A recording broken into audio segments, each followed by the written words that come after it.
son mutanen mu su gane a nan shi ne duk wannan show off din na abbaji da abubuwa da waye yayi ya gama. Ka fahimta? Ina jin. Shin Umar ya amfana da wannan asibitin ko bai amfana ba? To gashi ai ya amfana, ga amsa daga bakin ne ita wanda aka yi wa abun ma.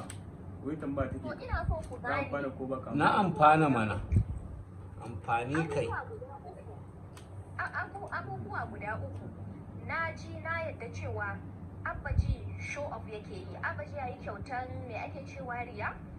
Abbaji yayi waye duk na yadda yayi.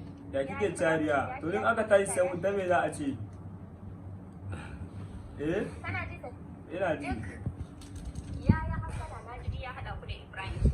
Na kuma faɗa muku cewa rabuwan ku da Ibrahim bai dace ba. Ai ba mu rabu da Ibrahim ba. Mu wallahi Allah ba mu rabu da Ibrahim ba. Ba mu rabu da Ibrahim ba, muna tare da Ibrahim. Ba mu rabu da shi Abin da ba. nake so in faɗa muku shine zaman ku tare da Ibrahim shine silan ɗaukakan ku. Tabbas. Amma kuma bari ba wa 'yan live ɗin nan wani ɗan takaitaccen bayani. Akwai manajan ɗan madara. A lokacin nan da suka samu matsala da shi da ɗan madara, na shiga cikin waɗanda suka sasanta su. Da aka sasanta su, sasanci bai yiwu ba. Da sasanci bai yiwu ba, kowa ya yi hanyarsa. A lokacin nan, Mun gode, thank you. a lokacin nan an ce an raba ɗan madara da manajansa da waye, ni na fara zaunar da ɗan madara.